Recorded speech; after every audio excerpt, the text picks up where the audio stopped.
Good morning children. आज class शुरू करने से पहले मैं आपसे एक क्वेश्चन पूछती हूँ। आपको क्रिकेट पसंद है? क्रिकेट देखते हो? आई थिंक 90% बच्चों को क्रिकेट पसंद है ना? देखने में खूब मस्ती आती है, लेकिन क्यों आती है? इसलिए कि उसमें इंटरेस्ट है। इंटरेस्ट क्यों है? क्योंकि आपको क्रिकेट के सारे नियम पता है। बॉल देखते ही आप समझ जाते हो ये यॉर्कर है, ये स्पिनर है, ये चौका जाने वाला है, ये छक्का है ना? लेकिन वहीं आपके पास में आपकी मम्मी बैठी है या फिर वो जिन्हें क्रिकेट का नियम पता नहीं है वो भी देख रहे हैं, लेकिन उनको उसमें वो मस्ती नहीं आएगा जो आपको आता है। सेम यही चीज़ सब्जेक्ट के साथ भी होता है। सब्जेक्ट के किसी भी टॉपिक को जब आप समझ जाती हो तो उसमें इंटरेस्ट जगता है, उसको पढ़ने में मज़ा आता है। लेकिन अगर कोई चीज़ समझ में नहीं आता है तो वो एक प्रेशर बन जाता है। तो हम सब प्रेशर में क्यों पढ़ें? क्यों नहीं मस्ती में पढ़ें? बस इसके लिए आपको माइंड को कंसंट्रेट कर टॉपिक पर फोकस देने की ज़रूरत है। उसके बाद आपके दिमाग रूपी मेमोरी में एक बार वो सेट कर गया तो आप लाइफ टाइम फ्री। कहीं से कोई भी क्वेश्चन आए, कोई प्रॉब्लम नहीं। तो children, are you ready to study with me? All right, let's start this class with noun. पिछली क्लास में मैंने पढ़ाया था प्रयोग के आधार पर शब्द दो प्रकार के होते हैं, विकारी और अविकारी। तथा विकारी शब्द चार प्रकार के होते हैं, संज्ञा, सर्वनाम, क्रिया और विशेषण। तो आज हम सब संज्ञा पढ़ेंगे। संज्ञा शब्द सम प्लस ज्ञा के मिलने से बना है, जिसका अर्थ होता है समग्र ज्ञान, संपूर्ण ज्ञान। तो किसी भी चीज को, चाहे वो वस्तु हो, जगह हो, प्राणी हो, उसके बारे में जानने के लिए सबसे पहले हमें उसका नाम जानना होता है। तो सभी नाम वाले चीज को हम क्या कहते हैं? संज्ञा कहते हैं। तो परिभाषा क्या हुआ? जिससे किसी वस्तु, प्राणी, जगह या भाव के नाम का बोध होता है वो संज्ञा कहलाता है। संज्ञा के भेद। संज्ञा तीन प्रकार का होता है, व्यक्तिवाचक, जातिवाचक और भाववाचक। तथा जातिवाचक दो प्रकार का होता है, द्रव्यवाचक और समूहवाचक। अब जो शब्द किसी विशेष व्यक्ति, स्थान या वस्तु का बोध कराता है वो व्यक्तिवाचक कहलाता है।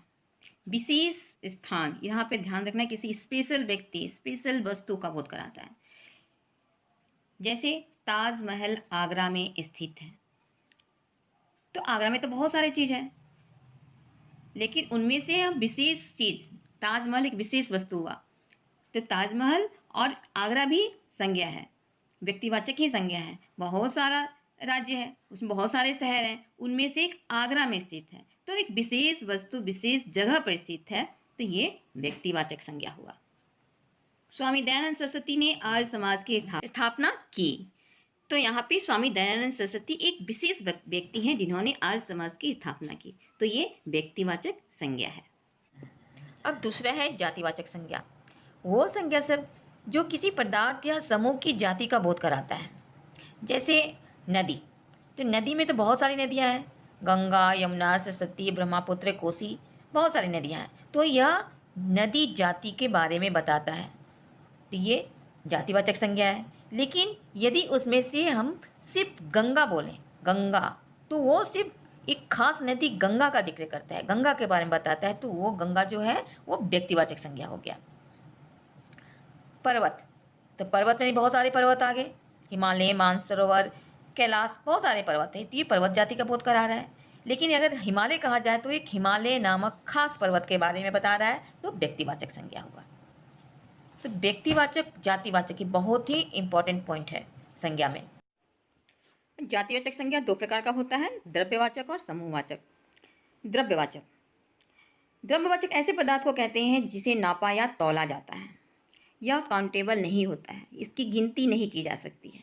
जैसे दूध, पनीर, तेल, पानी, सोना, चांदी, इसे मापा जाता है या तो किलो में, ग्राम में, मीटर में, तो ये क्या कहलाता है? द्रव्यवाचक।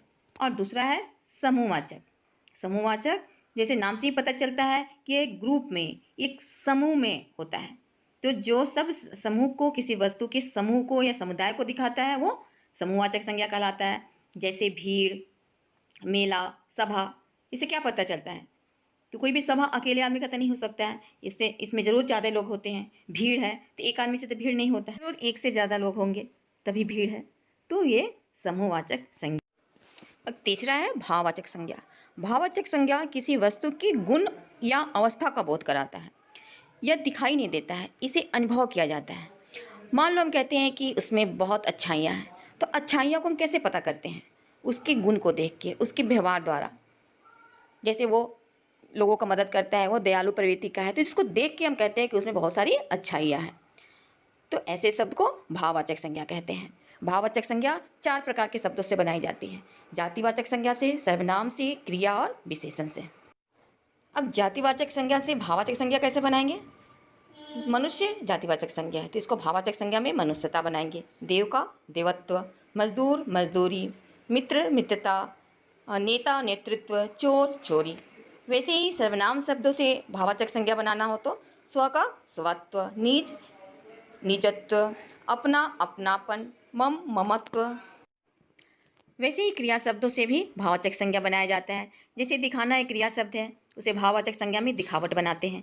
बहना का बहाव, थकना का थकावट, चलना चाल। फिर विशेषण शब्द से भाववाचक संज्ञा कैसे बनाया जाता है? ये चौड़ा एक विशेषण शब्द है, उसका भाववाचक संज्ञा में चौड़ाई होगा। वीर का वीरता, गहरा गहराई, लघु लघुता। तो बच्चों, आज की क्लास में हम सब संज्ञा और संज्ञा के भेद पढ़े हैं। मुझे पूरा विश्वास है कि आप इस टॉपिक को अच्छी तरह समझ गए होंगे। अगले क्लास में फिर मिलते हैं।